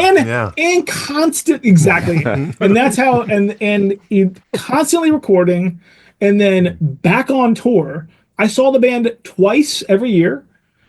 In their original tenure, I had seen them 23 times, and I didn't even see them in 95, 96. So it's unreal. And I just was like thinking about it too, whereas like I always compare it to like Me Without You, whereas like Me Without You was around for 21 years, 22 years, something like that. I can't remember. It's 2001 to 22, 21 years. 21 years. That's a big, long touring career. Dude, just to be clear, we still consider Me Without You to still be a band. No one's broken up, but Me Without You is toured for 21 years. Five Iron toured for 8.5 years, and like people are on stage at their last show, like crying for like 5 minutes. I'm like, guys, this is not even that long of a career. This is not long. This isn't even a full decade of an output. But you have to multiply it by what, like however many members are in the band, and how and then you full their get more schedule years. was, and how they just Like 64 years of music. That's my point. is that they put out there's more Five Iron releases in that 8.5 years than there are Me Without You releases in 21 years. Right. It was so compressed. It's such a pressure. It must have been such a pressure cooker for these young kids who like didn't know what the hell was going on to be like, well, I guess like every 365 days we tour 100 of them, and then like we also record a new album. It's like it's rapacious, is what it is. No wonder, Yeah, it is. wonder that it only lasted 8.5 years before everyone felt like this is exhausting. It's like, yeah, no, like no shit, like No shit. So, yeah. I'm curious, just knowing that you had, management roles with Five Iron and working with Me Without You. I feel like both bands kind of had this ethic of like we're all going to do this together. There wasn't really like an ego game happening. And as you in a management role, like, do you see similarities between those two bands and what you did with them or how you helped them, I see similarities only on the surface. or differences? Well, yeah. Yeah. But my point is that on the surface, Yeah. both bands have their own dysfunction. Do you see a shared ethos in a way? Yes, big time. It's almost like it's basically a ship that has a hole in it that's filling up with water, and your job is to bail out the water and keep the ship You got afloat. bailers, yeah. And it's like, Yeah. well, why don't you plug the hole in the ship? It's like, no, that's how the ship was designed. Like Five Iron, Right. We're too busy bailing. they're too busy Come bailing, on. and it's like that's kind of like Five Iron to a certain degree. It's Sounds like what much Reese says. It's much more I'll find a word here. It's much more like Rapacious. no, rapacious Right, yeah, is not the right word. It's much more You can't use that big word for everything. yeah. It's not a Are you panacea. expecting a round of applause? I was looking for it, but that's all right. And I've always described my role as being like, if Me Like You is like a wheel, like a bike tire, right? So you have like the tire and the rim, right? That's Me Without You, right? But there's another central part, right? There's the spokes, and the spokes all tie into the hub. And like what happens here is that like I become the hub, and the band members are all the spokes pointing into it, because that's where everyone brings their tension to like kind of Sure. hold it together. And like so all That's how you build a wheel. So all the spokes talk to the hub, like pull on the hub, and the hub is there to sort of like hold everything kind of together. So like I'm always trying to see the other. I'm always trying to see the other side. I'm never trying to affirm my own bias, right? I'm always trying to be like, well, this person means well, or maybe they were thinking this, or I can see how I might do something like that. And so I tend to give a lot of grace. Five Iron is like everybody get on a Zoom call and like everybody vote and like have an argument. Like, oh my God. We're gonna have it out right here, right now. And it's I will gonna see you at be the like, and flagpole. it's gonna be weird, and it's gonna be nasty, And that'll and be like it doesn't always have to be nasty, but like like there was But it will be weird. but it can be weird. Pure democracy is like dysfunctional, right? Like to get a consensus is hard to do. You're totally right. Jared. Because and Me Without You, it's more like it's not consensus. It's more just like you give it up to the person who cares the most about it. Like, oh, you've got an idea here. Well, I've got some opinions, but if you really believe in this thing, we'll see it through. Or maybe we'll shove some dirt on it. And do you still like it? Or you're not going to make anybody else happy with this decision. Is that worth it to you? Like Aaron, I ceded my time. yeah, it kind of like Aaron Weiss had this idea of like, I don't know, like 2006, 2007, like where we should be like inviting amateur people from random shows, random cities to come up and play like glockenspiel or tuba on stage for Me Without You songs. And like guys were like, what? Like, that is not how I want to perform. I don't want to perform like that. There was no like, everyone take a vote. It doesn't need to even get to that, But it's just like, there's discussion around it. You kind of understand people's sensibilities. Some people get butthurt. They always do. So the democracy thing is a really wonderful idea, but like, I think we can see that even in our own politics, right? And in the House and in the Senate, where it's like, it gets messy there, right? I mean, it's literally there to be contentious. Well, if So you're MXPX in a three piece, you just need two people, right? Like yeah, your 8 people's ska a band with 8 people, lot. like it gets a 8 people's a lot lot. harder. It's a Yeah. lot. So there's a difference there, right?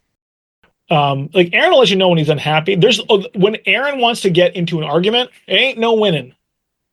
He's like, there ain't no winning. I mean, I think deep down he knows he's the star. He never pushes it around. He never, ever brings up any of that. But I think deep down he knows that he is, and he's also he's smarter. He's got a sort of a logical sort of brain. He can really make an argument, right? And do so. Like I've had these conversations with him where he's like ready to tear my logic apart, and he gets a tone in his voice and a look in his eyes, and I'm just like, I'm toast. I can't stand up to this. Because we're kind of like working on different planes where I'm looking at it holistically and he's looking at it like idealistically. Yeah. And I'm compassionate towards that idealism. Aaron's softness of his sort of approach to people in his own ego cascades into the rest of like how everyone deals with each other. And I think inversely, I think just different energies in the way that those two groups sort of interact with each other. And I honestly don't think one is better than the other, to be quite Right. honest. I just know that for me, I was like kind of surprised by the atmosphere within some of the conversations around Five Iron stuff, and I was like, oh wow, this is how we do it over here. Okay. It's like I said, it's the ship with the hole in it. Like, it's just a different hole than me without use, I suppose. Let's do the best Five Iron album. You've already gone on the record of Engine of a Million Plots. Yeah.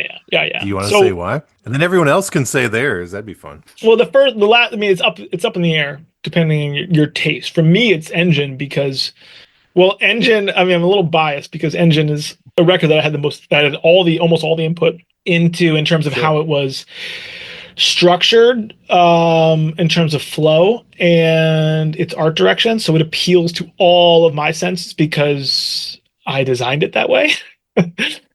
Sure. So it was the fruition of me wanting to make Five Iron the thing that I always wanted it to be.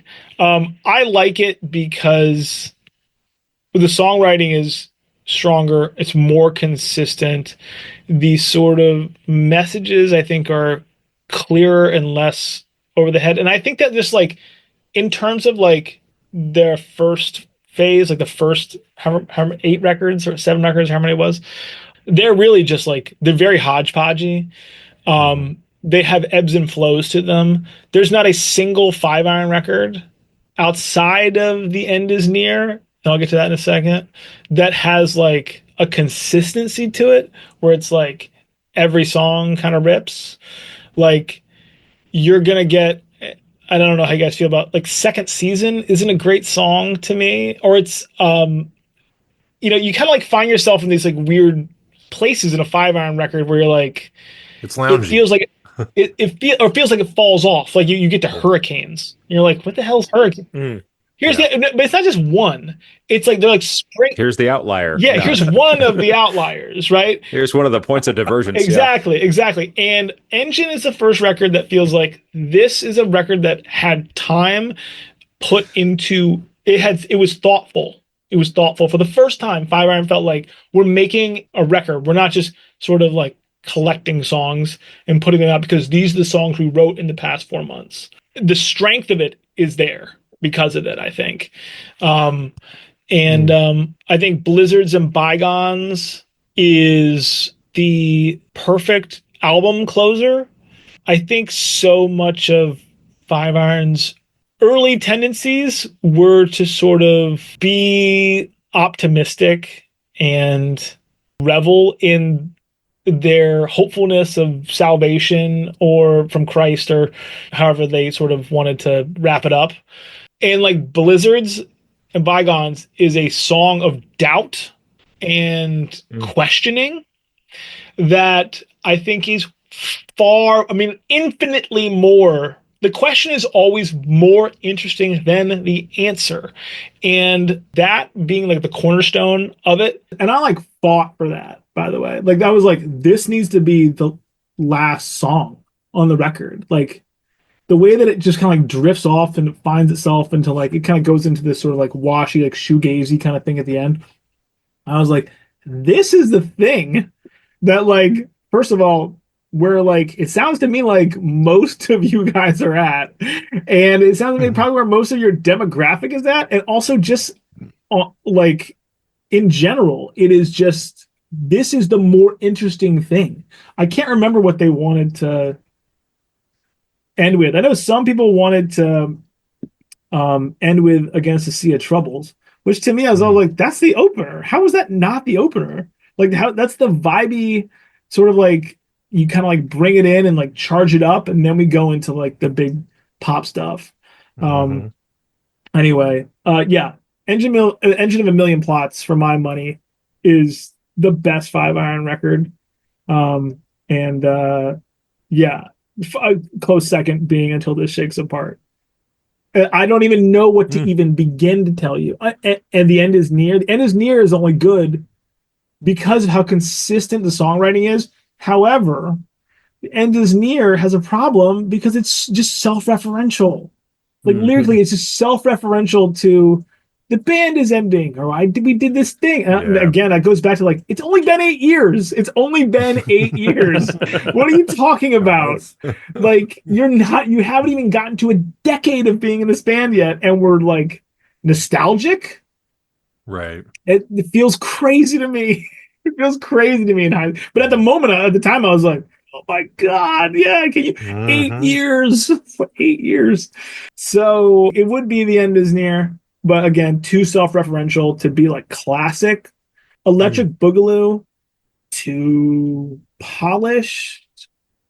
I'm really grateful for Masaki, but like the record is a little too guitar forward. It doesn't have enough, from my taste, like the cohesion, or it doesn't have enough, like, I don't know how to put it, like almost like an ambiance to it. Like, it just kind of feels like it feels multi-tracked, I guess was my point. But the songs there are really great, and that would be their first, but the production kind of falls all over the place for me. Like, Farsight is a great song. Like, Vultures is an all-time 5-iron song. Eulogy is a freaking gorgeous. Car. Like, I mean, there are just so many songs on it.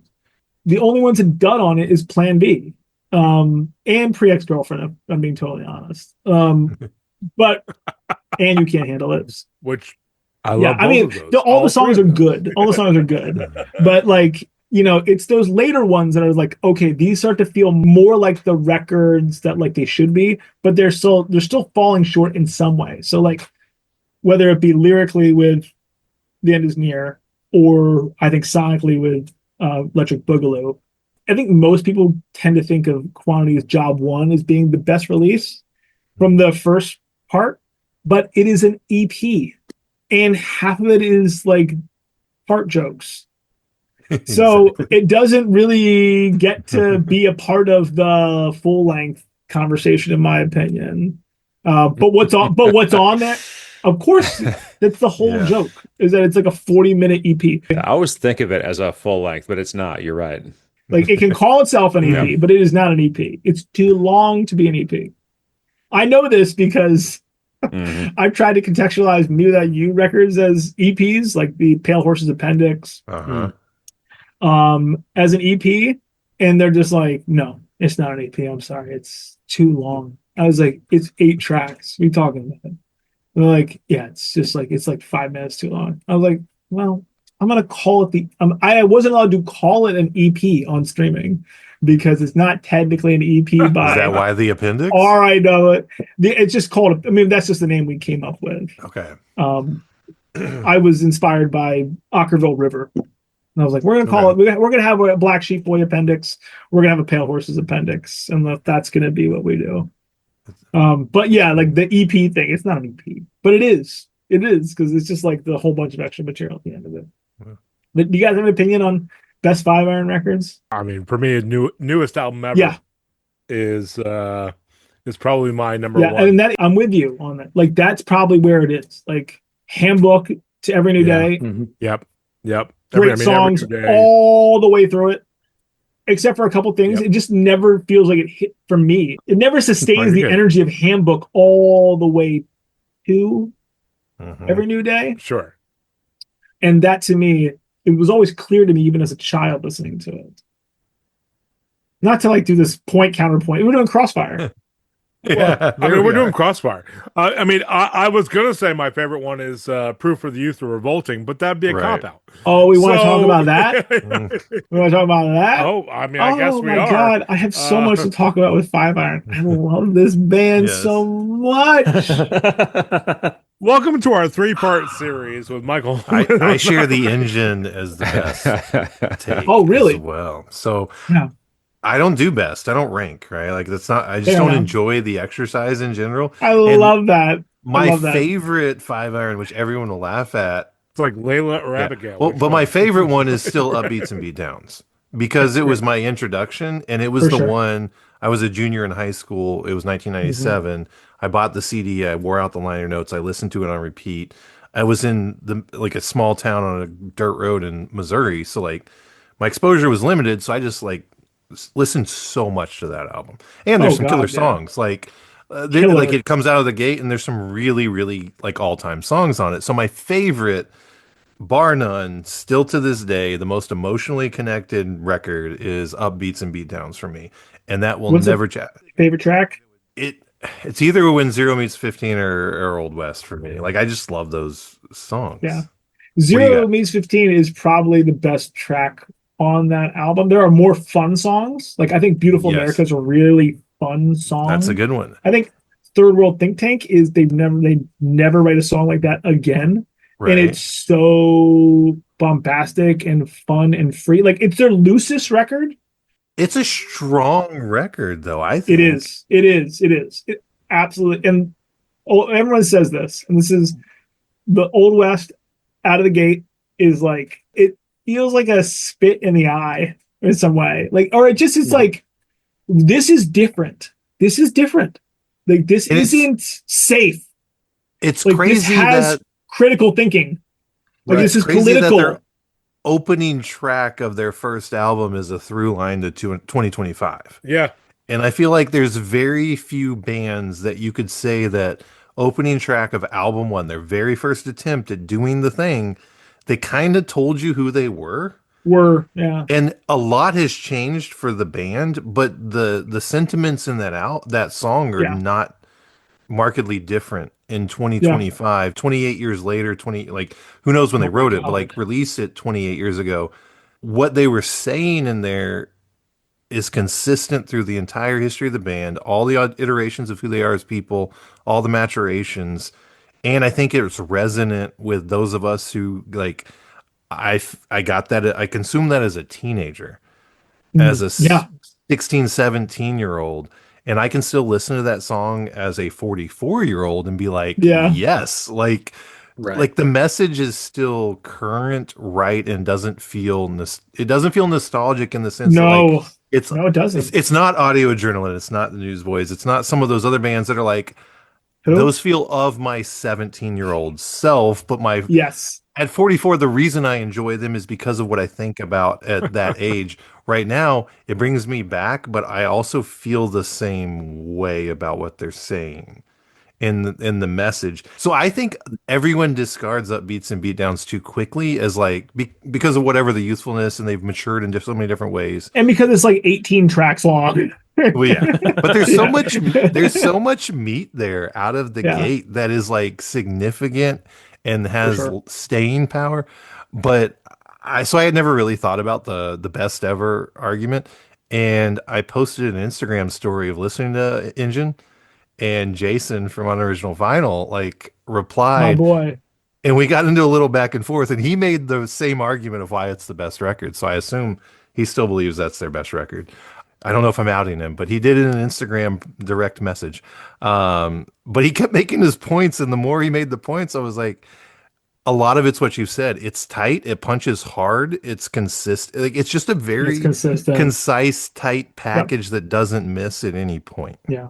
Yeah, And for I sure. think you're right. It's the only, even the silly song, Battle Dancing with Unicorns, doesn't feel Which as weird silly. as the Pants Opera. You know what I mean? Yeah. Like, it doesn't veer into that territory as hard. Battle Dancing Unicorns was a great point of consternation within the production of that record because Scott wrote the song, did scratch vocals for it, was really proud of it, and then Reese took it and basically was like, Battle Dancing Unicorns. He was doing the joke thing, and I think Scott was like, "This is my song." Like, it's got a good exact. It could do. It doesn't have to be impactful, but it shouldn't be a joke. This could say something It shouldn't be a more chance for you to talk impactful. about. It doesn't have to be goofy. Yeah. And Jared and I were talking about that, was it like a week Yeah. or so ago? And I was saying it because we were talking like what is your favorite Five Iron album? And I was saying I probably would pick that album. My only complaint would be Battle Dancing Unicorns. I would have swapped that for God Hates Flags. Which I think is a weird. But I like that song, Kevin. But like, I think that and that's the reason we put it on that like little sampler. Yeah. And just to be like, it's a cool song. And like, it's Right. got more of that political stuff, but like where it fits in the record is never quite clear. Okay. Especially I think with the cadence of the song within the sequencing, like we need another like break tonally, but like it shouldn't be this goofy thing. Now, my story about that is that like everybody challenged Reese to rewrite it. And like he submitted like maybe 3 or 4 different versions of it lyrically. He never recorded it, but he had all these different like takes on it. And I met up with the band one time at a show in Lancaster when they played the Chameleon Club in Lancaster, and I was backstage, and Reese and I had like a heart to heart about it, and I was like, "How you feeling about like?" It's my memory of it. I'm making some of this up, but just like the gist of it was like, "How you feeling about you gonna re-record that new version of Battle Dancing Unicorns?" And he was like, "Yeah, but like I don't quite know if it like really works. Like I'm very attached to this idea of like how the song is kind of written as it is." He's like, "Mike, and I understand that like you want this band to be cool." He's like, "But nobody in this band is cool." And I remember hearing that and being like, okay, yeah, there's a certain point here where it's like, at what point are we faking? Is Reese faking it, or am I making the band fake it? You know, you kind of have to like own your own sensibility in a way, for better or for worse. So it's like you want to write Battle Dancing Unicorns with Glitter, that's what comes out, and like you think it's funny, you think it's charming, like other people are going to think it's clever and charming. It may not hit me right now. It may not be the serious thing that like or this like sort of not even serious. It just doesn't have to be goofy, like overtly goofy sounding thing. But it is a really strong like pop vocal. It's a very catchy lyric. The song is fantastic. And it does appeal to sort of like their younger, goofier tendencies. You know, to like the part of Five Iron that just likes to make a fart joke. And so it was like, okay, we'll keep it as is. Like the record is heavy, and like Five Iron is not traditionally all that heavy. Like they always have moments of levity to counter that seriousness. And so we'll keep this. This is like the one track in here. There's no like mayonnaise taco Monday that is being shoved in the record, or a pooter mobile, kitty doggy, or pooter mobile. Yeah. And those things had their charm when those guys were 20, 22. Right. But like, it's just like when we're trying to make a new thing at this age, it's like, no, let's do something a little more intentional. But I don't fault Battle Dancing Unicorns with Glitter. I think it actually is a great song. And I think it's a song that's very much in keeping with, or it's very true to who Five Iron is. Great pop songs. The band doesn't always take themselves that seriously. And, you know, there's like some sort of like meta commentary with it too that can kind of be like, parsed out where it's like the whole idea of the song is that it's kind of like the posturing to be cool, right?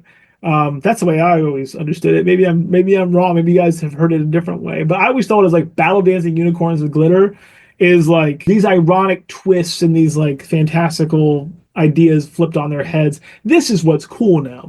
The battle dancing unicorns with glitter. Like the irony is what's in. And so we're going to embrace that. And that's what's going to make us relevant. And that's always what I kind of, so that meta commentary happening with the song is in some way so like serious on its own while having sort of a goofy facade. But that was one that like Scott was like super disappointed about, and I had Scott's back on it, and I think a lot of other people did, and Reese was not. And Reese was amenable to it, to changing it, but I think ultimately was like, it is what it is. I don't know if I have a better idea. And I experienced something similar to that in Me Without You with a song called Burnham Wood off of Pale Horses. Everyone in the band thought was like, oh boy, this is the weakest lyrically of this record. Like, he needs to re-record it. He needs to rethink it.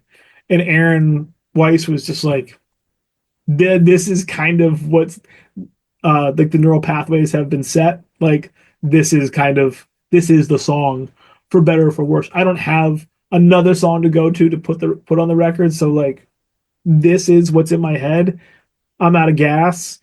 And like, so it's a similar thing with Battle Dancing Unicorns. But I like Battle Dancing is a better sort of pop song than the other, but that I don't need to compare. So not to break fully, but Brock, are you coming up to a time where you need to put your children to bed? It's getting close, yeah. Damn. So should we play a game? Well, we'll continue, but we want to play our game before Brock. Absolutely, yeah. Mike, you can stay with the rest of these guys for several more hours. They have way more fun without me, as I understand. And so the great it's a a different kind of fun. Yeah. Would you like to play a game with us, Mike? Sure. We're rapacious of our time. Wow.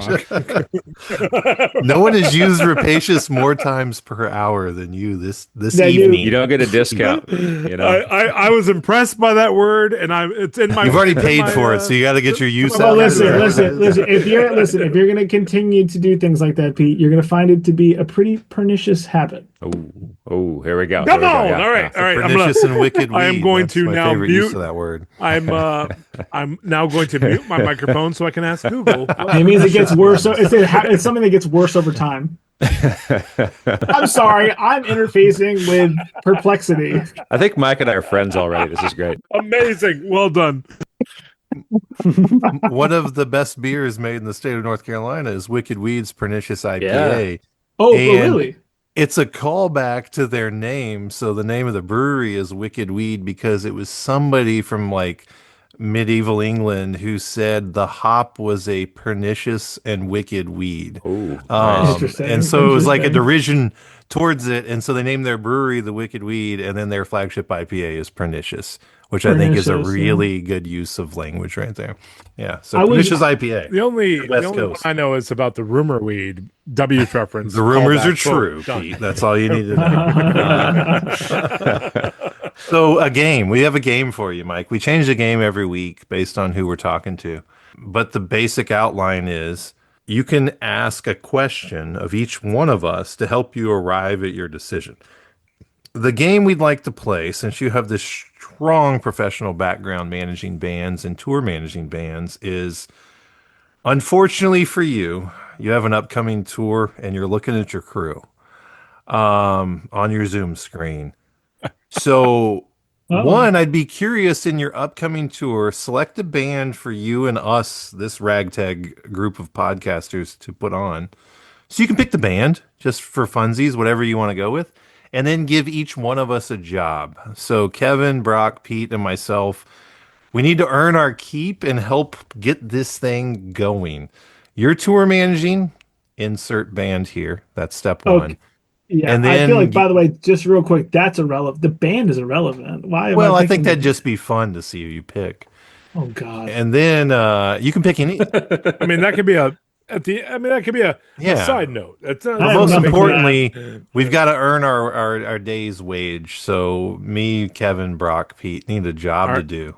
And our per diem. Yeah. What job would you assign each one of us? If you're not sure yet in this brief interaction with us on what we're good at or what would be useful at, feel free to ask a question to help you get to where you need to go. Yeah. Based on looks, Pete is absolutely front of house. Kevin is guitar tech. And then I'm gonna say, Jared, you are definitely a tour manager. Brock, you're not merch. I am not merch. You're not I will merch. not sell more merch. No, you're too handsome. Oh, whoa. And okay. Whoa. too mature. That's right. Okay. All right.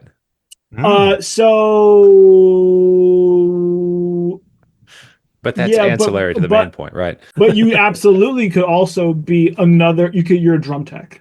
Oh, interesting. Okay. Yeah. Oh, here we go. Yeah, you got drummer vibes. Very good. But All right. Kevin for sure, guitar or stage tech, right? Okay. Jared TM and Pete like front it. of house. Yeah. Nice. Very good. Thank you. The band, I don't have a be band. I have no idea who the band would be because Obviously, 5 Iron Frenzy. yeah, because it's just like the band is irrelevant. Well, I guess not totally irrelevant. But they're like, touring crews are such a mixed bag of people. They almost don't make any sense with the group they're going out with. It's much like this podcast. Sort of, yeah. It doesn't really, it's such a menagerie of individuals that you're just kind of like, what are these guys doing here together? Are they riding on that bus? All right. But yeah, Are we a bus true. tour? That's exciting. Yeah. It's Counting Crows. That's who he was going to pick. I would say if you have two techs of TM in front of house, yeah, it's a bus tour. Oh, we're a bus tour for sure. Yeah. Are we running on a gasoline you can buy at a gas station, or is it an alternative diesel? fuel source? Okay. Diesel. No, I would never recommend you ever run off vegetable oil. Does that not make it easier? No. No, just makes it cheaper for a time, and then it costs more money. That's true. It may have a pernicious. Yes, exactly. Yes, yes. It may have. Thank you. If not well maintained. If not well maintained. Yeah. If not, right. Rock. Mike, pleasure to meet you. Look forward to talking to you again soon. I'm going to listen to all of this Brock. once it's Brock, produced. hit us with that outro. Well, you want an outro? Oh. Brock, hit us with that sweet. Yeah, we'll put it. Hey, time in. For those listening at home, Brock's outro will be at the end of our conversation. Thanks to the magic of editing, Kevin. Yeah. Thanks. That's the news from like Scabagon, where all the bands are contentious, but all the bands are well loved, and all of Mike's management is above average. Ooh, onward, pickle soldiers. We did another perfect podcast. And we still have hours to go. That's right. Carry on, Yet again. soldiers. One more. All right. Cheers, Have Mike. a good night, Sorry, Brock. we love you, buddy. See you guys later. Good night.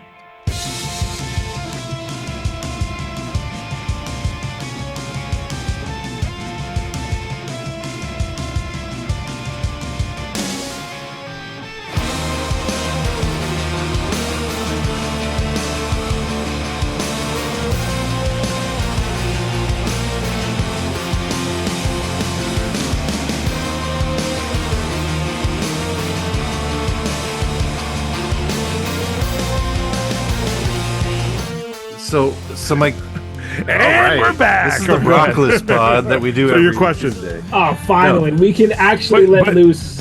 And we can really be You can say whatever you want now. ourselves. We can be All off ourselves. your chest, I know. unburdened. Oh, I know. he was weighing me down. Yes. Yeah. You can't break me. I actually down. do Sorry, hate to ask a vinyl question without Brock here, but this is the thing I gotta know, Mike.